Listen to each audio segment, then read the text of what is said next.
All right, so in the last tutorial, we went ahead and created this really cool potted plant. We hand painted these trees. We used some procedural textures in previous tutorials to create a little bit of that pot texture and some cracks and stuff. What we'll do now is we're going to take this video to try to finish texturing our house. I'm going to show you a couple different techniques and using Photopea again, as well as some found textures on the internet. And what I'm thinking is if there's time within the tutorial, I want to show you guys Substance Designer, Substance Painter, some advanced stuff. But I only scheduled this out to be about 8 weeks worth of tutorials on this house, which kind of, with level design. So I'm going to keep going way beyond the course. And please reach out to me. I'd love to, I want to keep this going. I want to help you guys get more into it. It's just trying to jam as much as I can into the this course that I can. All right, so I'm going to pause the video and I'm going to open up the Blender beach house that we were working on before. All right, so here's our Blender beach house. I'm going to go ahead and just delete this pot because we have it in its own file. And if there's time, what we'll do is inside of Substance Painter, they have a free student version that you have to sign up for. If you don't have a student ID, that sadly you can't get it. But I'm assuming most of the people who are watching this are students. So we have this house here, and I'm going to go ahead and open up my Pure Ref reference. Now, something I generally do, and it's arguable, is I like to get to the final product as fast as possible because I know I can always polish it and redo it and stuff like that. And for me, I tend to get bored or frustrated, or I don't know the exact term for it, really quickly with a piece. And then I won't end up finishing it or whatever it is, especially if it's something as complicated as this. So, what keeps me motivated to keep going is I try to do little wins every single day and return to it. So I don't try to sit and, like a lot of times people will sit for like weeks on end working on one piece.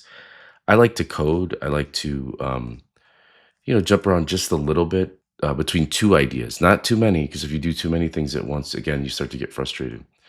So for example, here, like maybe I will go ahead and append that flower plant inside of here, just to give my seed like a little win. So what you can do is you can do file, import, or sorry, file, append, and then just navigate to wherever your flower pot is.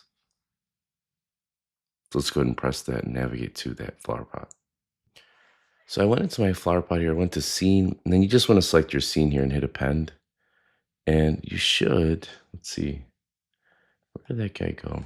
Let's see if I could find it in here. Uh, Spot one, pot two. There's my guy, my window. Let's try appending it into its own thing. It's probably in here somewhere, but let's create a new collection. And then with that collection selected, we'll append it into here. So file, append. Hopefully that was the right one. Let's see, append, scene.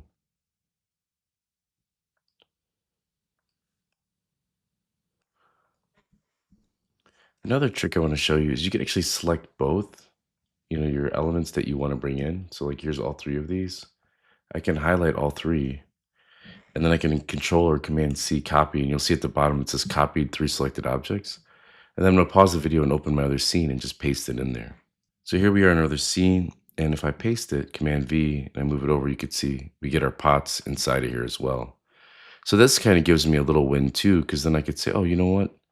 I'm going to just grab these two, and I can grab these like, I'll call this one, leaves. And I'll drop it on top of this vase.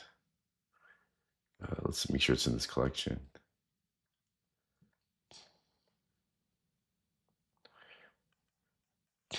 And I'll just place it here. And that again, let me scale that down just a little bit. Gives me a little win, and I start to see, oh, okay, it's starting to come together, not just like seeing it in Unreal. And then I just won't export this collection out to the other project or out to my Unreal project.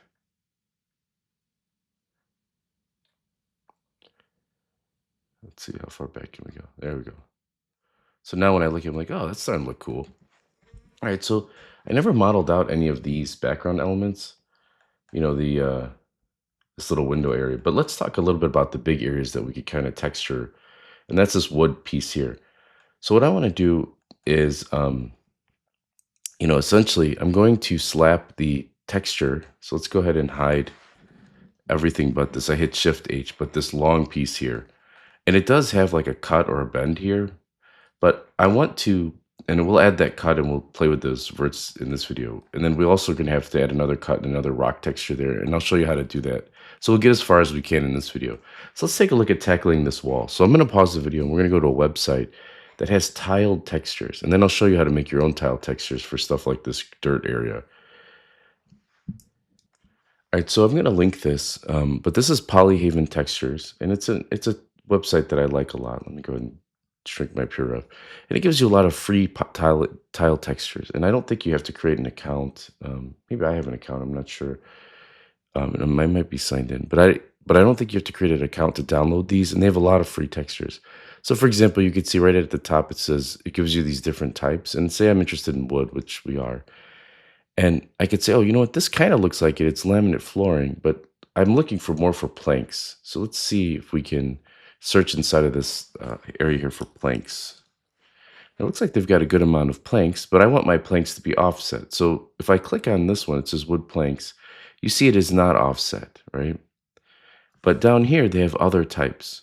And I say, oh, this raw plank wood looks pretty good. Now let's assume this is the one that we want. Up in the right-hand corner, you can go ahead and click on download here, or you can continue to explore, right? Like, is there any other ones that I like that look similar? And again, feel free to use your own if you have something in mind that you like for your scene. To me, I'm going to back up a little bit, and I'm just going to grab this wood plank one here and just use it for my scene. So I'm going to go ahead and click download, and just looks like I've got a spot on the desktop, and I'm going to go ahead and hit save there. And generally, you might want to create a textures folder and place it inside of there. So let's do that too. So we're not all just kind of dumping stuff in there. So on my desktop, which is already a little messy, I'm going to go ahead and click new folder, and I'm going to call this textures. And now that we're in the textures folder, I'm going to go ahead and save this. And I'm going to pause the video, and actually I'll just click this little option here to open that folder. Now on a Mac, I can double click this and then just let it extract. And inside this textures folder, you can see there's this raw plank wall diffuse 4K. Now, when we go to export this to Unity, or sorry, Unreal rather, so I'm recording some Unity videos at the same time. But when I go to record this or to bring this in, I want to make sure this texture somehow gets transferred. Don't forget where you save this. So let me go ahead and jump into Blender, and let's take a look at how we can use this texture and unwrap our building. And then we'll go into Unreal with it. All right, so here we are back in Blender, and I'm just going to select the building itself, or this little part of it. I'm going to hit Tab and go to Edit Mode. And I want to make sure my Pure Ref is still open, so let me go ahead and open that up as well. And I'm going to use this image as sort of a guide for how big I want those planks to be. So if I hit, I think let's go to Object Mode, and then let's hit Alt-H. I want to make sure I'm facing that correct direction. So let's select this again, and I'm going to hit Shift-H here. And remember, Alt-H brings it back. So Shift-H, and then I'm going to select this, and again, Shift-H to hide it. And I'm going to right-click or a tab and go to Edit Mode. And let's hit Alt-H again so I unhide that. And then Option-Z so I can see all the sides. And I'm just going to select all of these sides here. And actually, I might just delete this face out here. I don't think we need that. So I hit Delete or X, and I selected the face mode. And on just these walls here, and maybe these guys, just not the roof, because the roof we're going to eventually make it something like this. This is where I want predominantly that wood plank texture to be. So down in materials here, I'm going to go ahead and hit the new material selection. And I'm going to call this wood planks and then underscore MTRL. Now I might not have done that in previous videos, forgive me, but I generally will do that just so I can look for that, make it easier to look for them inside of Unreal as when I go to export this. So you could see here, I've selected those faces. I created a new material, but I want to make sure that I hit assign to really solidify that it's there. So now under basic color here, I'm going to click this dot, and I'm going to go to image texture. And it made the top this darker color because I did not assign a separate material there. So I could either delete that now, or I can just go ahead and make another material and just call this and we'll just make a new material for that. And I'll just call this roof. And I'll make sure to assign it there. And then that way I'm not confused by the two different color palettes. So let's go ahead and again, select our wood planes material here, which is pink because we're missing a texture. And let's go ahead and hit open. And let's just navigate to our desktop really quickly and find that textures folder that we created. And here it is, textures. And I'm going to select that raw plank. Let's see. If I hover over it, I can see the texture. Might be this last one. Yeah, and I'm going to click on that. Now, if you don't see your texture, remember to hit Z and go to Material Preview. Now, this is really huge, right? And so what we can do is, well, let's hit Tab and go to Object Mode, and then hit Alt H to bring everything back, and just look at it in response or to in relation to everything else in our scene, right? So let's select this. Hit. Come on, why are you not? Come on. Oh, maybe because I'm not hitting Alt H, I was hitting the wrong button. Sorry. So let's look at it in relation to everything else. You could see scale wise, like one thin plank is only about that big, right? It's only about this small. So here there's 1, 2, 3, 4, roughly 5 planks to go between here and here. And we do want to model out like this square piece here. So for example, like just to give you an idea of reference, we might model out like a small corner like this and just bring it up. And then we would just kind of nudge that in there like this. We could play with the scale of that. Like it seems a bit thinner than what we have there. And this is where it gets kind of complicated. And I meant about training your eye, right? Like this wall might be too big. So we might hit Tab, go to Edit Mode. Again, select, did I go to Sculpt Mode or Edit Mode? There we go. Select this wall, just shift it in a little bit. Or I might select this whole face here. Tab, Edit Mode. And there's always a little bit of tweaking that goes on, right? So this face and just looking for those little dots. You have to forgive me. I'm also jumping between PC and Mac, recording for multiple classes. Something like that, just pushing it out, giving myself more room. Back to object mode. So there's always a little bit of tweaking that goes on unless you have exact measurements, which you're not going to get when you have a cartoon concept. So I'm going to hit Shift D here to copy that, and then I'm going to hit G, and then just select the right axis, so G and Y, and place it in there. And then these two cubes here, this one and this one, are going to give me a visual guide. Now, something else I'll do is I will create like dummy material. So I'll select New, and I'll just call this wood plank, or wood posts, rather. And I'll just make this the color of something like my reference, like here, right? So I'll go in here, and I'll just select maybe a brown. And then I'll apply it to this one as well. I'll look for wood posts. Am I missing something here? Let's see. Wood posts. There it is, wood posts. And then I want to apply wood posts here. Let me select this and then this. Oh, you know why? I made this material while I was, I think, in edit mode, and that kind of created a problem for me. Let me delete this. And while I'm in object mode, let me go ahead and make that new wood post material. And give it that brown color.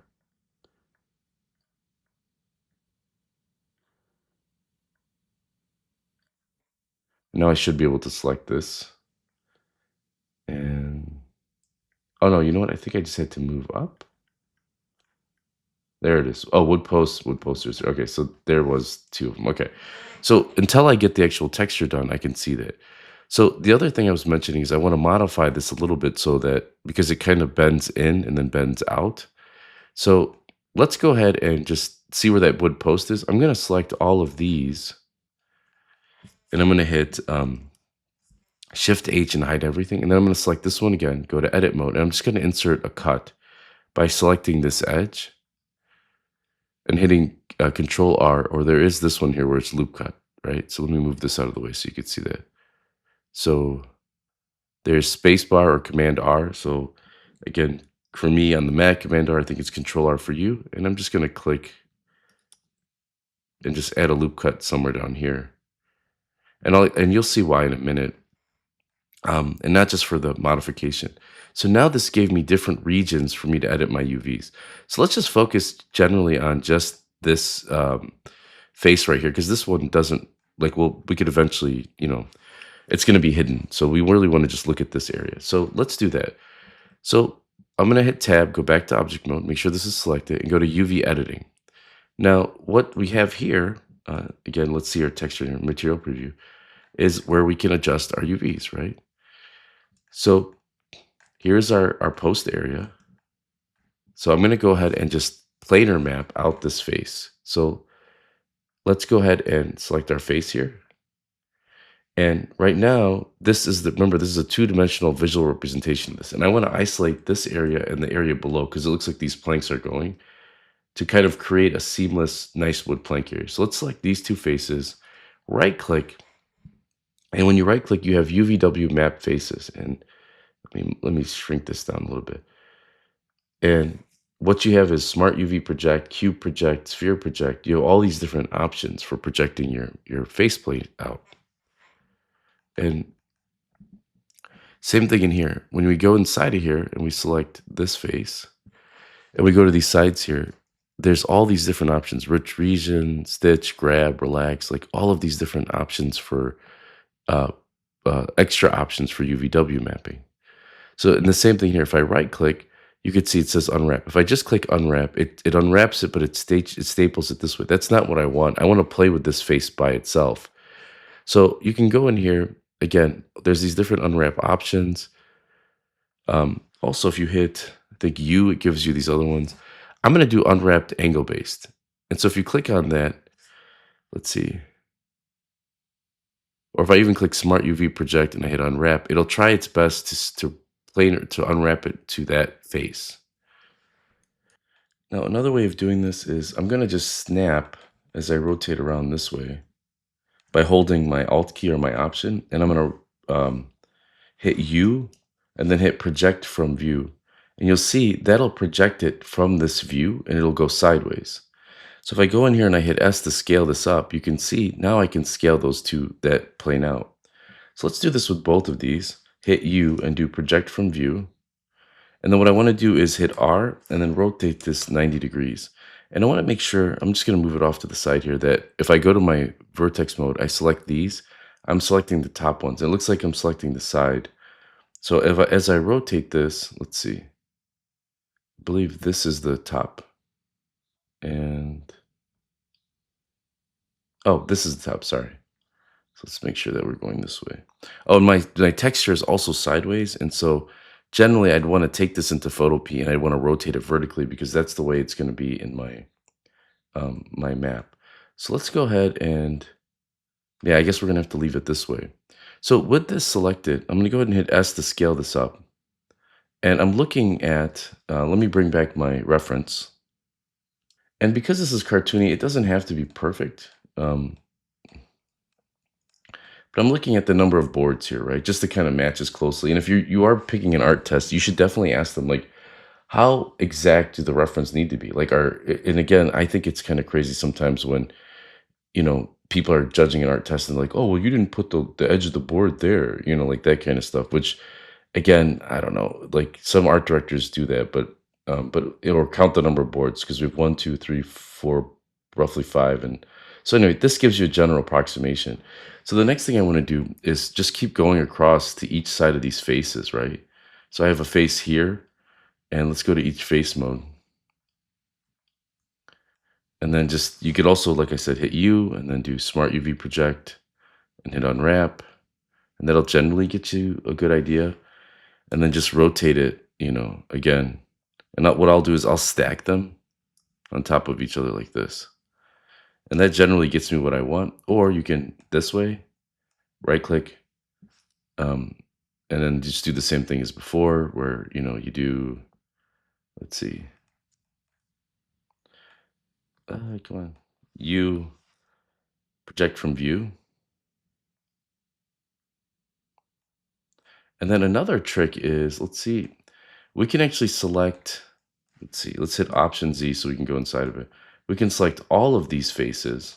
This is another trick that I like to do. Hit U, and then do unwrap angle based, and that kind of fiddles it all together. And then I go to my edge mode here, just showing you a couple different ways to unwrap. I select this edge, right?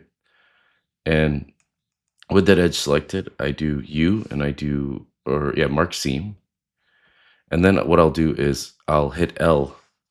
I'll go to face mode, select one of these faces to make sure I'll hit L, and that selects this whole thing. And with that seam there that's cut, if I hit U again and I do unwrap angle base, you could see it unwraps it all for me, but it looks like I'm missing this front face here.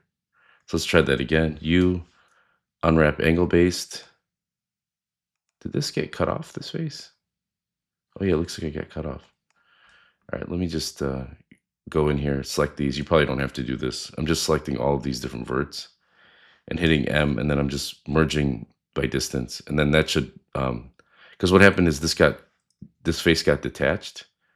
So let's go ahead and select all these again. And that re-welded the vertices there, or reconnected them.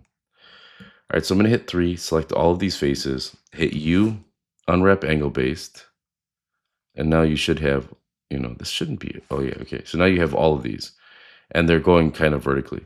So, and because all of these edges are stitched together, see how this edge here, let me undo this, and then just go to solid so you can see it a little bit better. So like this is the cut that we put in. See that? This is the cut edge, and then it unwrapped it along all the way around. It kept these together. So now what I can do is just sort of match it visually like this. So I'll go to face mode by pressing 3, hit L to select that, and I'll just hit S to scale that up. And again, as a point of reference, I'll just sort of use this box here. See that? And that looks pretty cool. Like it can sort of move this around. And again, this might be good enough. I mean, and then when I go to layout and I just hit my Alt H to unhide it, you can see now we have that there. So you might be wondering, well, how do I cut out things like this then, right? Like if I duplicate this, I'm gonna hit G and then X, and I move this here to mark where my doorway is, right? G and X, because you're always gonna be kind of tweaking a little bit. So I'm hitting Shift E and then G and X to duplicate this. How do I create that doorway, right? Like, and this is why I generally will create the doorways later, is I will go into edit mode here, and I'll just kind of select these 2 pillars, let's say, for example, and then that background. Shift H to hide everything but them. And then let's go to tab and then edit mode. So how do I, kind of create a face here? Well, under options here, there's a couple different things. There's auto merge, topology. There's this live unwrap, which is kind of cool, which allows you to unwrap live. Connect face attributes. I can actually go in here, select this face, and then hit E to extrude, and then S and scale that in. But there's a problem, right? Like you're seeing that it's warping my UVs now. It messed up that UV area, right? So if I select this face, you can see it's just packed in there. It doesn't look like that, right? So let me undo this for a second. Select this face. And let's go back to layout, so we can go back to edit mode. So tab edit mode, so we can just kind of focus on this. Well, in this options, we have live unwrap, and we also have this option called correct face attribute. So if I click on that and I select the face and I hit E and then E to extrude and then S, you can see as I scale that in. Did that stay on? Let's try that again. Keep connected. And this time, let's use our inset tool.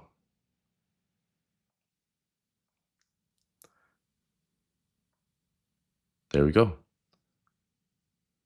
And then once that's inset, I can actually grab my edge. And remember, you want to make sure that this is on. I can select that edge there, and I can just move these in like this. And that way, it won't mess up your UVs. I can make this doorway however big I like. And I'll select maybe this face down here and delete it because we don't need it. I'll select this edge here, kind of just shift that down a little bit like that. Select this face, I'm just going to press 3, start using a little bit more of my hotkeys, hit X, delete that face, and select this edge here. And remember, we have a plank going across here, and this is all deleted. So I really could just essentially um, really just select this face here, because I'm going to use probably separate pieces of geometry for that. Delete that face, and then delete this face, and then just straighten out these verts here. And a trick with that too is you could select these verts that line this up, because it's a little crooked. Do you see that? I can select all of these vertices and hit S to scale it, and then just scale it on that axis all the way in the top, and then that'll create a flat edge. And then maybe we'll do is tab, go to object mode, I'll select this guy, Shift D, and then I'll rotate it on the Y axis 90 degrees. Looks like I didn't rotate it. So R and then 90, oops, R, Y, 90. There we go. And I'll just place it, forgot to duplicate it. Shift D, R, Y, and then 90 degrees. There we go. And then I just place it above the door here. And just scale it from the middle. And again, this all gets tweaked later.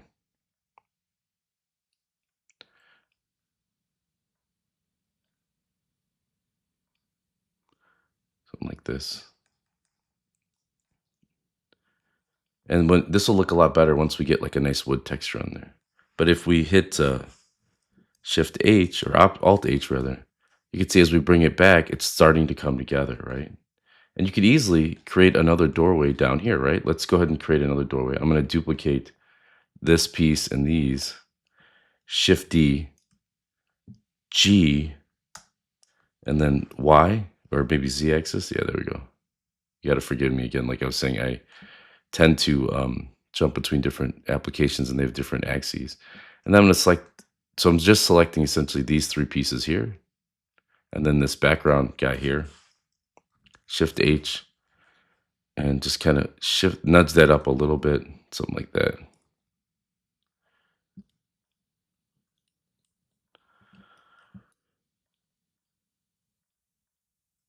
Something like this a little bit. And then this guy could be much thinner. And just kind of Shift spacebar to grab my move tool, just so I can I like to incremental move it sometimes. So let's go ahead and remember, we've added that cut, right? It's isolated that area. So just make sure that these are checked on. And again, if I select this face here, and if I just hit E and then S, it messes my face up, right? So you have to make sure that you use the inset tool, which is right here. So I just click in the circle and set it in a little bit. And then I can freely grab my scale tool and play with this. And what's nice about this is you're just going to delete it from the bottom. So just try to get it. Let's see, I'm going to hit G, something like that, just so it matches the doorway. And just bring this down a little bit. And then there's also this option here for moving, which is this transform. And it has kind of all of the things inside of it, right? It has my movement and it has my scale, everything in one. I just haven't shown it to you yet because it's nice when you're first learning to isolate all of your stuff. So let's delete this face, press 2, and just bring this edge down a little bit. And then 3, select this face that we just created. And then X, face mode, delete that face. And I'm going to hit go to object mode, unhide all. So you can see we've created that there. And then so you can do the same thing for the windows. So that takes a little bit of attributing. So what I would suggest is between now and the next video, I would go in and, grab things like this pillar here, tab, edit mode, and just kind of grab those bottom verts. Again, I'm in X-ray mode, and bring those down. And you might, again, make it narrow. You can edit it, but start to add textures, right? Like, this front window might be too small. Maybe you want to shift this whole thing up, right? And so this is kind of the stress and the fun of environment art is, you really start to look at it. You're like, wow, And sometimes what I tend to do is I'm like, well, Let me put these railings on their own layer now, right? These, because they're obstructing my view, right? So I'll go in and I'll make a new collection and, let's call it rail. And then each one of these guys, you know, you can add to collection inside of here. So let's see, let's expand this out. Where did I put you? What collection do I have you guys in? Let's see. Oh, in gray box. So let's grab them, just bring it down to this connection called rail and just start to hide them. And that won't obstruct our view as we're working. All right, I think that's it for this lesson. What we'll do in the next video is just continue to take a look at other texturing options as we build out our level.